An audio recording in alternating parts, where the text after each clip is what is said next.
Hey everyone, Rascal here. And Mama, welcome to our next Everyman Heroes podcast. Today we're looking at the Disney Channel movie that got a cult following, Sky High. Set in an era where superheroes are commonly known and accepted, young William Stronghold, the son of the commander and Jetstream, played by Kurt Russell and Kelly Preston, tries to find a balance between being a normal teenager and an extraordinary being. Now, he didn't know until the end of the movie almost. Like halfway through, it's like, what? Yeah, you need to change the synopsis, IMBD. This is Rascal's childhood. And when it came out and we bought it and she watched it, I really thought it was adorable at the time. There was nothing like it. It was really fun. Mm-hmm. It was really clean. It was really tongue-in-cheek, campy in a very, very good way. This is one of the great jewels of Disney that really didn't get enough attention when it came out. Yeah. And I know we said Disney Channel movie because it kind of felt almost like a Disney Channel movie, but it was actually it would be great if this is how Disney would make all their Disney Channel movies. Right. I mean, you don't even get them faster, but they were in greater quality. Mm-hmm. It was actually a theatrical movie. Mm-hmm. The budget was $20 million and it made $86.4 million. So more than quadruple its take. Right. So and it's gotten a big following. There are people now that love this movie still. And it's kind of considered like a pre-My Hero Academia. Because we've already seen the concept of a superhero high school. Right. It's been done before Sky High with Zoom, and that one called Hero High, I think. Now our uncles love Zoom. Right. And then now you get Hero Academia, which is like an anime adrenaline rush Sky High. Mm-hmm. And the great thing is that it left its mark. So even though, unfortunately, there most likely won't be anything else for this movie, it still set a landscape for a superhero genre, and there's still inspiration taken from it. People still reference it. Mm-hmm. People still remember it and watch it, and they say, how come this movie doesn't get any more credit than it deserves? I agree. Plus, they had a ton of stars in here for a smaller scale Disney movie. Yes, they had, as we mentioned, Kelly Preston and Kurt Russell. And Kurt Russell is an old school Disney star. He was a kid, like under 10, back in the early 60s when he started acting with Disney. Right. So he is Disney royalty. Yeah. Mm-hmm. And who else do they have in here? You have Danielle Panabaker, who now is on The Flash. Yeah. As Caitlin. Right. Yeah. Oh, and we also had Linda Carter as Principal Powers. It was like, what? You got Linda Carter? Now you got Wonder Woman as your principal. And of course, Kevin Heffernan as Ron Wilson, bus driver. Bruce Campbell was Coach Boomer. And your favorite Tom Kenny. Yeah, he made a little cameo near the end of the movie playing the guy who's buying a new house. I was like, oh my gosh, it's Tom Kenny! Yeah. Before you knew who Tom Kenny was and he became your favorite. Right. And let's not forget Patrick Warburton.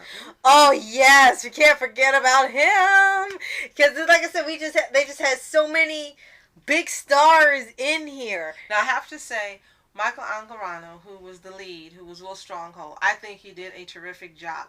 He had that balance, the right balance for playing the character, and he really, truly acted as if he were this character. I told you, I love actors who you can tell that part of the acting that's coming through is their personality. Uh-huh. And he has this humbleness about him and this way of in his role, he was not confident. Right. And all of that part of his personality came through, plus the acting, and it made him perfect for the role as Will Stronghold. Mm-hmm. They couldn't have cast a better kid for that role. Yes, absolutely. And the names, some of the names are pretty clever. I like Warren Peace. Yeah. That's my favorite. Yeah, that one was hilarious. And Warren Peace is like, okay, that's because he's the son of a superhero and a supervillain. So I was like, did they really do that? Pun. I loved it. Like that was the best ones. And then they had Zack Attack and Penny Lash and Speed. What was the name of the girl who was the cheerleader that could multiply? Hold on, what was it? Give me a second. Oh crap! What was the name? But I thought that was crazy too. She was popular and everything, and then she she was the whole cheerleading squad. Yes. The whole squad was one girl. That was hilarious. I'm sorry, I don't remember the name right now. Okay, it'll probably come up later. That. It'll probably come up later. Oh, they also had Dave Foley as All-American Boy. That was great. He was perfect. And what was funny is it was like a reference to Captain America, so he was kind of like the Bucky of the movie, and the commander was like Captain America. Yes. And if you look on the poster, he kind of sounds like All Might. That's hilarious. Got All Might. You've got Sky High. He definitely was inspired that role on Tyron Bunny. Absolutely. And like you said, a lot of these characters have inspired so many other shoot-offs in other studios and other companies that, Sky High really did, as you said, make an impression. Right. And, there was just so many great things about the movie. The concept, you knew, wasn't really all that new, but they made it so interesting, so creative, and so fun that you didn't mind, because they made it look different. It was engaging, and it didn't feel like an eye-rolling movie like Disney sometimes has with the channel movies. Now, we have literally seen this movie over 100 times because you wanted to see it every day after you got me to buy it. Now, tell me if you can remember, because you were really young, what was it that made you love this movie as a kid? I think I just loved it.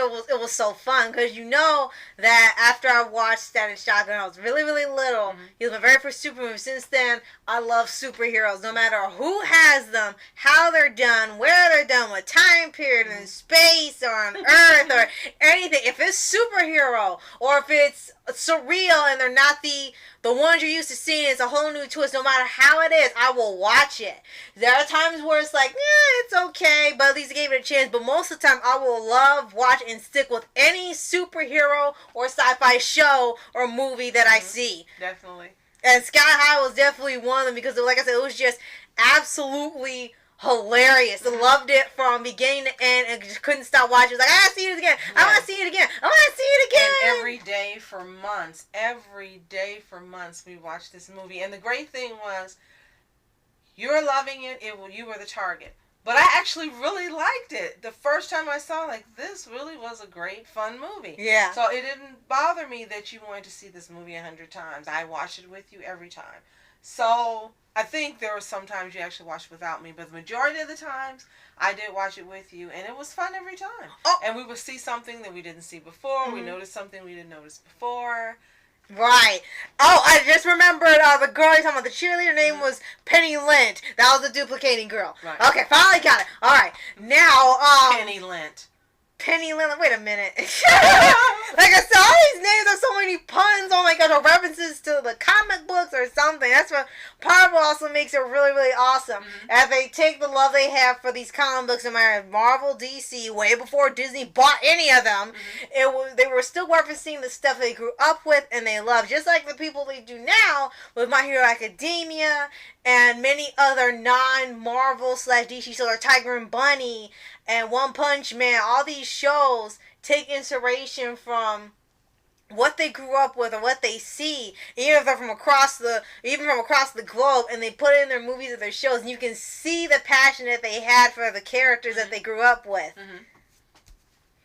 And I think that's part of why I really, really love this movie, because there was just so much great about it. You even got people doing casts for it still and mashups. So like, oh yeah, I remember that movie.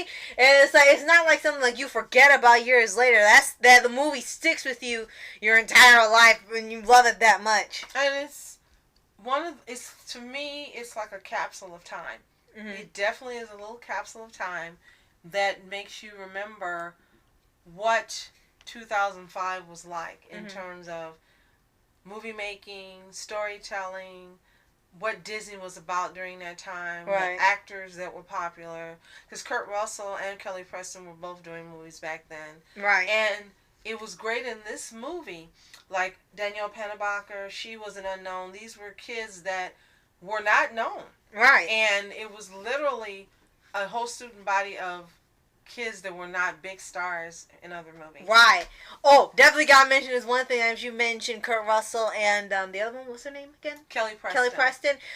One thing that was hilarious as a reference, when they, they don't have masks on anything when they're in the superhero costume. So when they're in like the civilian costumes or the parents, they put on glasses and then a little suit or a little tie or dress or something, and then that's the disguise of the glasses, giant glasses and the realtor. And then when it's time, and then when it's time to go into action, then they take off their glasses. Like, oh gosh, are you telling me this actually works? And then they had their room that was hidden that Will wasn't supposed to show anyone. And it was almost like Superman's Fortress of Solitude and the Batcave combination. Yeah, and they had all of these vehicles and weapons and stuff, and it was absolutely hilarious. Like, we know it's a reference to like everything, every comic ever made. And it was always a joke where, when is he going to get his powers? He doesn't have any powers. And they kind of reveal, this is where My Hero Academia got this storyline from, where it said, most of the time when characters say, it's normal for a kid to get powers from one of the parents. Usually one parent has powers and the other one doesn't. But then the result of two parents having superpowers, usually their kids usually don't have them. It's rare that they have them. So it ends up being this running joke, like they're trying to get his powers to activate, and they just do stuff to him. They throw stuff at him. You're gonna stray, can you fly? They fling him. They do all the crap to him just for the powers to activate. And it's not till at some point that it actually happened. It's like, don't kill this kid before he even gets the powers. So it was, like you said, it was really fun. And this is one of Disney's best concepts. I doubt now that they will make anything like this, although I think something like this would still be popular. Of course, it'd have to be updated, given a modern feel. But I doubt that they would do it again because one of the innocence of this movie and the time period, 2005, 15, it's 14 years ago. And there definitely is a difference in how movies are made. Now, let's go a little bit, if you don't mind, to the soundtrack for this movie. There are some great favorites, like Bowling for Soup. That's the name of the group, right? I Melt With You. That's an old one that I knew. They Might Be Giants. The song that they did was originally done by Devo, which I love Devo. When I was a kid too. The Cars, Just What I Needed.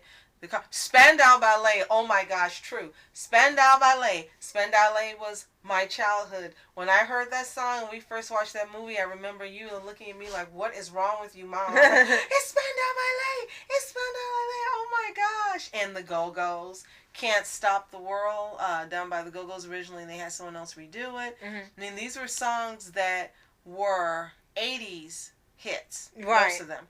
Voices Carry was done by Till Tuesday. And there was a huge video on MTV at the time, again, childhood, when this was one of the biggest videos that had ever been made because of the topic that she sang about. The Smiths, they were a band, I think, that was big in the late 70s. And when we watched the Transformer movie, Bumblebee, that was one of the bands that she liked. So the Smiths were really, really back there in the 70s. And then, let me see, it was Thompson Twins. That was another group that I like. Lies, they originally did that song. So, it was weird that there were, I guess Disney got people who were not affiliated really famous, with them, except for They Might Be Giants. They were pretty big. I think They Might Be Giants sang the theme song for Malcolm in the Middle, if I'm not mistaken. And they did covers of all of these really great 80s songs by bands that I was really familiar with. So it was a fun soundtrack. Yeah. And Disney really is not in the habit of paying people royalties for their songs. Yeah. They like to use a lot of their own songs. So that was another thing that was different about this movie. They actually paid to use and cover, paid for permission, and did covers of really hit songs, which is something Disney just does not do now at all anymore. Right. It's always their stuff now, so you don't get to hear covers from anyone else until you, and if or you do, favorites that you would like by original and artists. If you do, then you find out that they have a contract with them now, and then they start singing their own songs again. So, yeah. The point is, the movie, like, it's just a really, really awesome movie. Love every minute of it. It definitely has a giant following to this day, and people still love and remember this movie. It's kind of like most likely skyrocketed a lot of people's love for superhero films long before the Marvel Cinematic Universe, long before the DC Universe, long before most of the animated shows that came on and the superhero craze that we're in now. This is, it was ahead of its time, and it still did a great job at presenting a story. Also, one thing I want to point out about this movie, again, as you mentioned, it was the precursor to a lot of tropes and things that are used. When you had Mary Elizabeth Winstead, who was the villain, and it's no spoilers, this movie is too old to have spoilers. Right. She was the villain, and she was the female villain in a suit, and no one knew she was a villain, and that has become a really popular trope now. Yeah. But Disney did it first with this movie. You were shocked that she was the villain. You were shocked how she became the villain. You were shocked. The reveal was really different for 2005. Right. And it was extremely different for a kid's movie. And it was something Disney and no other studio at that time doing these type of movies had even done. Right. So that's another first for Disney. Yeah. So, you know you've seen Sky High. Because you haven't, something's wrong. You need to comment what you thought of the movie. Is this part of your childhood too, like me?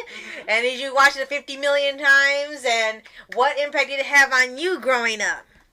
Let us know in the comments below. And if you have any favorite scenes, you have any favorite moments in there, or you had the favorite characters, or what powers did you like, anything like that, you definitely gotta let us know. And lastly, if there are any everyman superheroes that we haven't covered this week that you would like to hear a podcast on, or nostalgia's calling your mind, or you would like to take a trip back down memory lane, or whatever is the option, please let us know in the comments below. Right. And tune in tomorrow for our final day of the Everyman Heroes Week. I'm Rascal Entertainment. And I'm Mom Entertainment. Have a toon-tastic day. Peace. And reporters sitting flashing lights, trying to walk around, man, who the hell are you? What you wanna do? Well, man, it's on you.